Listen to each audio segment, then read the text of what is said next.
جو حالات ہو رہے ہیں، واقعات ہو رہے ہیں گرد و پیش میں، اور یہ مشیت کے مطابق ہو رہے ہیں، پھر توکل کی کیا صورت ہے؟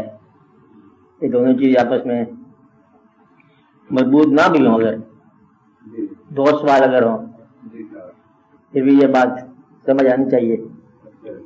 پہلے یہ کیفیت ہے کہ جو کچھ ہو رہا ہے خالق کی مرضی کے مطابق ہو رہا ہے۔ یہ چھوٹی چھوٹی باتیں جو ہے نا یاد رکھیں گے تو پھر یاد رہیں گی، اور یاد نہ رکھو گے تو بھی یاد نہیں رہیں گی۔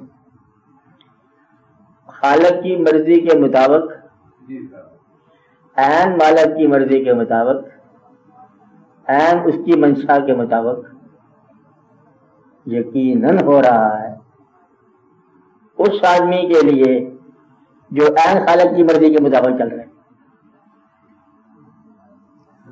اگر تم اپنی مرضی اس کے باتات نہیں کر سکے تو پھر تمہیں یہ بات سمجھنے کا حق نہیں ہے۔ جو آدمی اس کی مرضی کے مطابق دریا برد ہو گیا، اس کے لیے دریا ٹھیک چل رہا ہے،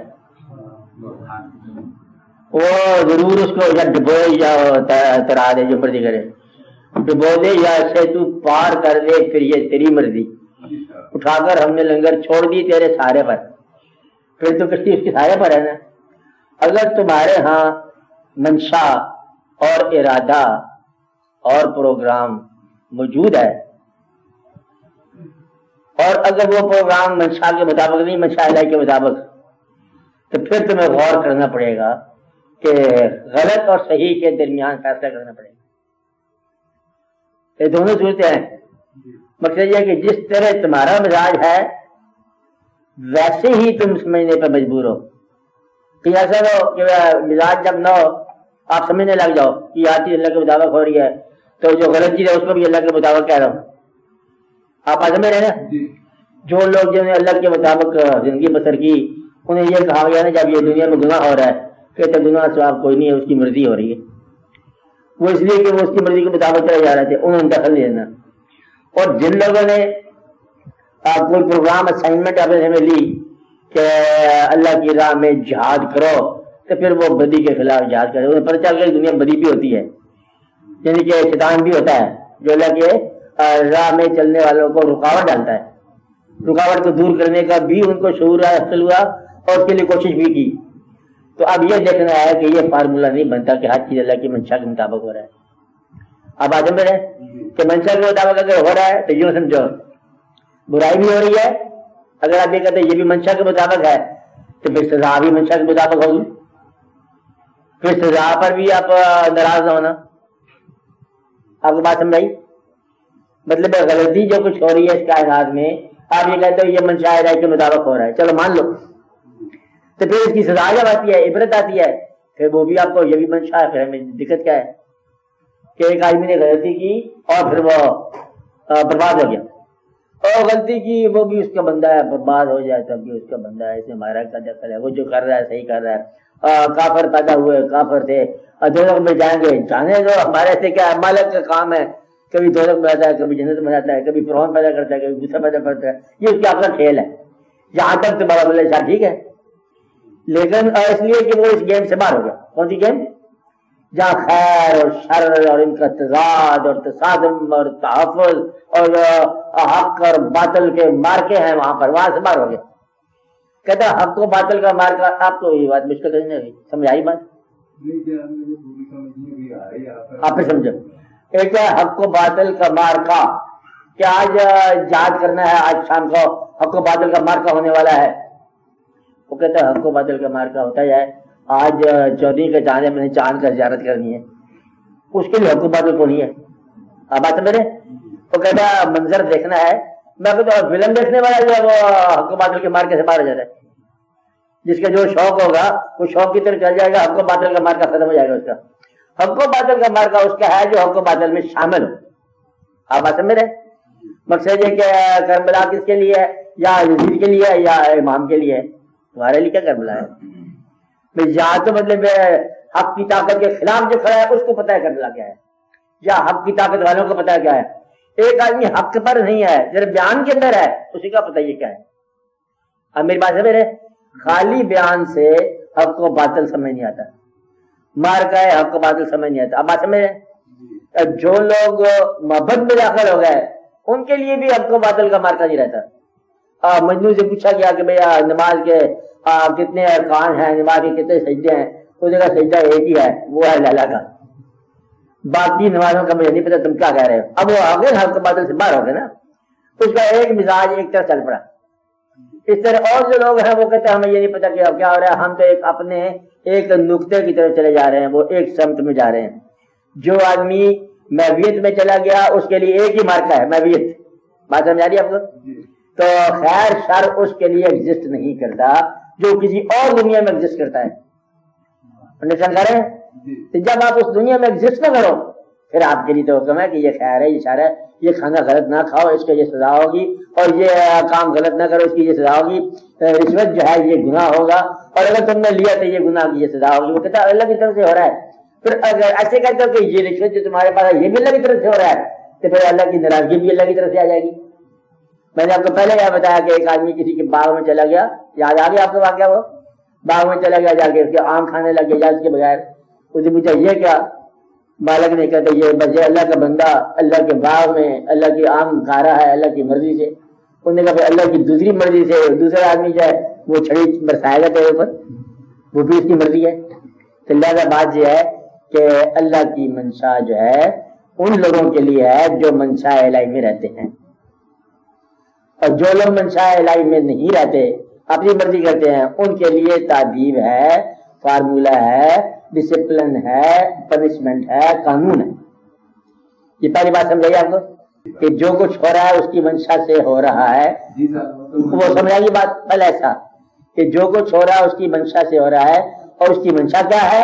اس کی منشا یہ ہے حق کا تحفظ کیا جائے، خیر کا ساتھ دیا جائے، ایمان والوں کے محفل میں رہا جائے، اور باقی کے بغاوتوں سے بچ کر اسلام میں داخل ہوا جائے. یہ ہے اس کا منشا. جس طرح اللہ تعالیٰ نے سب کو برابر پیدا کیا اور ایک ذات پر درود خود بھیجنا شروع کر دیا، یہ اس کا منشا ہے. منشا کیا ہے کہ منشا اس کا یہ ہے کہ وہ اپنے محبوب صلی اللہ علیہ وسلم کا ورفعنا لک ذکرک اس کا ذکر بلند کرے. اب یہ منشا ہے. منشا یہ ہے کہ حق والوں کا وہ بول بالا رکھتا ہے، یہ منشا ہے.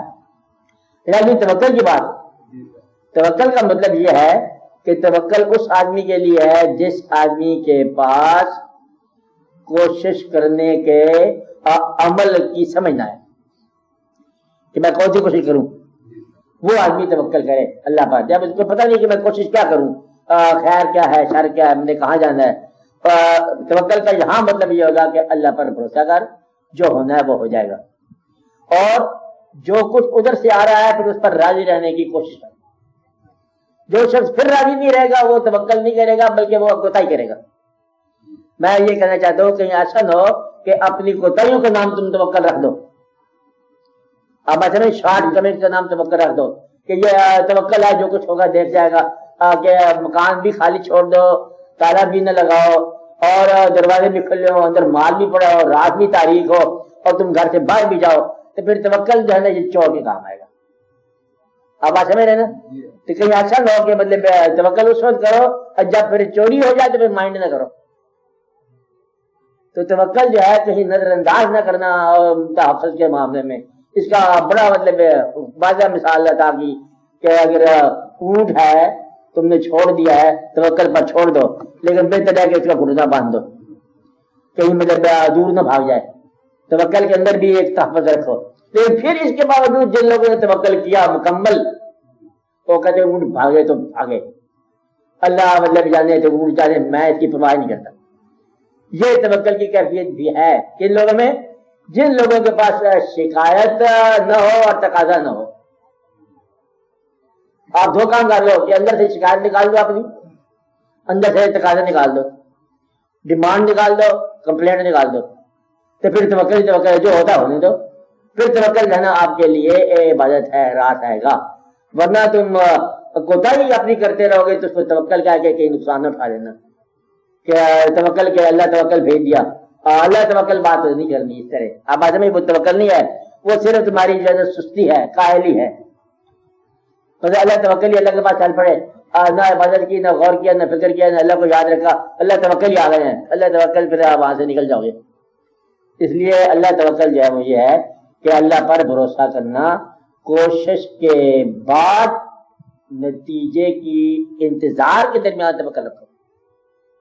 توکل کہا ہوگا کہ ایمانداری سے کوشش کرنے کے بعد وہ قبول کرے کوشش یا نہ کرے، یہ اس میں توکل رکھنا کہ جو کام ہمارا تھا ہم نے وہ کام کر دیا، آگے جو منظور کرنا یہ تمہارا کام ہے۔ اس کا ایک ہی بدلے میں مصرع میاں محمد صاحب نے دیا، یہ توکل کی تعریف ہے کہ مالی دا کم پانی لانا بر بر مشکاں پاوے۔ یہ کام تو کرے نا مالی، کیا کام کرے کہ پانی تو لگائے نا، مالی دا کم پانی دینا تے بھر بھر مشکاں پاوے، مالک دا کم پھل پھل لانا لاوے یا نہ لاوے۔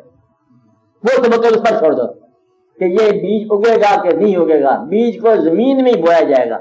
کہیں بیج میں بونے سے پہلے زمین میں توکل شروع کر دینا کہ ابھی موسم ہے توکل کر رہے ہیں، کہتے ہو کھیت کا ہل چلاؤ، کہتے توکل ہے، بیج بو توکل ہے، اور پھر نتیجہ یہ ہوگا کہ وہ فصل نہیں ہوگا اگر یہ توکل ہے۔ تو ایسے بھی لوگ ہیں جو بیج نہیں بوتے، توکل رکھتے ہیں دل سے، ان کو پکا پکایا کر دے گا، یہ تو ہے نا تمہارے مکمل توکل کی بات ہے۔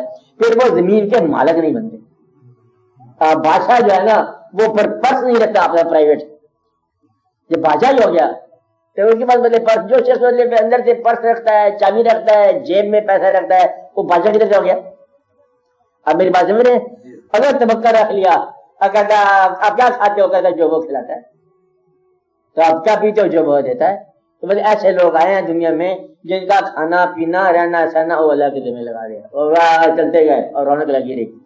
تو توکل کا باب یہ ہے، توکل کا مطلب یہ ہے کہ محنت اور نتیجے کے درمیان بھروسہ اللہ پر، اپنی عاقبت کے لیے بھروسہ اللہ پر، یہاں عبادت کرتے جاؤ اور عاقبت میں بخشش کے لیے اللہ پر بھروسہ کرتے جاؤ۔